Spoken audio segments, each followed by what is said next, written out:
اعوذ باللہ من الشیطان الرجیم بسم اللہ الرحمن الرحیم رب اشرح لی صدری ویسر لی امری واحلل عقدۃ من لسانی یفقہوا قولی۔ 24 صفر المظفر اسلامی تاریخ۔ حضرت سلیمان علیہ السلام کا واقعہ۔ حضرت سلیمان علیہ السلام داؤد علیہ السلام کے بیٹے ہیں۔ ان کا نسب یہودا کے واسطے سے حضرت یعقوب علیہ السلام تک پہنچتا ہے۔ قرآن کریم میں 16 جگہ ان کا ذکر آیا ہے اور ان پر اللہ تعالیٰ کی جانب سے عطا کردہ انعامات اور فضل و کرم کا تذکرہ کیا گیا ہے۔ اللہ تعالیٰ نے حضرت سلیمان علیہ السلام کو فطری طور پر ذہانت اور فیصلہ کرنے کی قوت اور صلاحیت عطا فرمائی تھی۔ اسی وجہ سے حضرت داؤد علیہ السلام نے ان کو کم عمر ہونے کے باوجود حکومت کے بہت سارے کام سپرد کر دیے تھے اور خاص طور پر مقدمات کے فیصلوں میں ان سے مشورہ کرتے تھے۔ پھر اللہ تعالیٰ نے داؤد علیہ السلام کے بعد سلیمان علیہ السلام کو نبوت اور حکومت دونوں عطا فرمائی۔ حضور صلی اللہ علیہ وسلم کا معجزہ جنون یعنی پاگل پن کا اثر ختم ہونا۔ حضرت یعلا بن مرہ فرماتے ہیں، میں نے رسول اللہ صلی اللہ علیہ وسلم سے ایک عجیب چیز دیکھی۔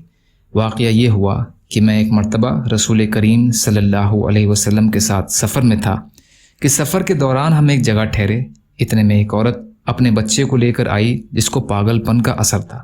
تو رسول کریم صلی اللہ علیہ وسلم نے فرمایا، اے اللہ کے دشمن، نکل جا، میں اللہ کا رسول ہوں۔ آپ صلی اللہ علیہ وسلم کا اتنا کہنا تھا کہ وہ بچہ ٹھیک ہو گیا۔ بیہقی کی حدیث۔ ایک فرض کے بارے میں جان بوجھ کر نماز قضا کرنا۔ رسول کریم صلی اللہ علیہ وسلم نے فرمایا، جو شخص 2 نمازوں کو بلا کسی عذر کے ایک وقت میں پڑھے وہ کبیرہ گناہوں کے دروازوں میں سے ایک دروازے میں پہنچ گیا۔ مستدرک کی حدیث ہے۔ ابن عباس رضی اللہ عنہ روایت کرتے ہیں۔ ایک سنت کے بارے میں قرض کی ادائیگی کے وقت کی دعا پڑھیں۔ رسول اللہ صلی اللہ علیہ وسلم نے قرض ادا کرتے وقت یہ دعا پڑھی، بارک اللہ لک فی اہلک و مالک، اللہ تمہارے مال اور اولاد میں برکت عطا فرمائے۔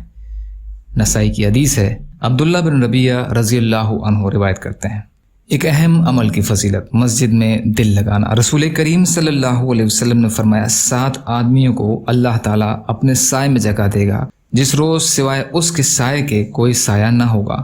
ان میں سے ایک وہ شخص بھی ہے جس کا دل مسجد میں لگا ہوا ہو۔ بخاری کی حدیث ہے۔ ابو ہریرہ رضی اللہ عنہ روایت کرتے ہیں۔ ایک گناہ کے بارے میں برے کاموں کی سزا۔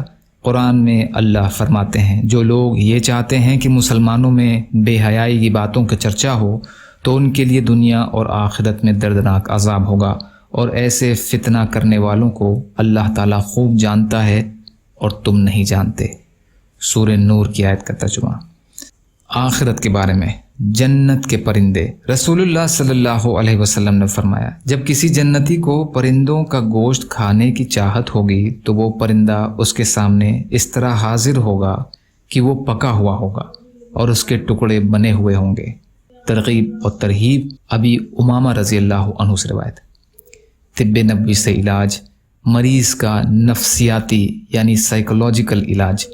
رسول اللہ صلی اللہ علیہ وسلم نے فرمایا، جب تم کسی مریض کے پاس جاؤ تو اس کی موت کے بارے میں تسلی کی بات کہو، کیونکہ تمہاری یہ گفتگو اگرچہ اللہ کے فیصلے کو تو نہیں بدل سکتی مگر اس مریض کے دل کو سکون پہنچائے گی۔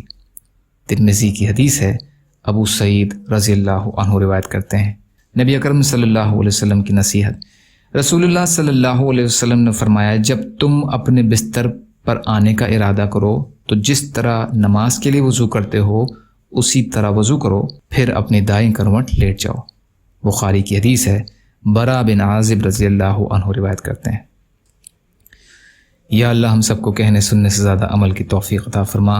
یا اللہ جو مظلوم ہیں، پریشان حال ہیں، بیمار ہیں، قرض میں ہیں، بے روزگار ہیں، محتاج ہیں، ان کی مدد فرما۔ یا اللہ دنیا اور آخرت کی تمام خیر عطا فرما برحمتک یا ارحم الراحمین۔ لا الہ الا اللہ محمد رسول اللہ۔ السلام علیکم۔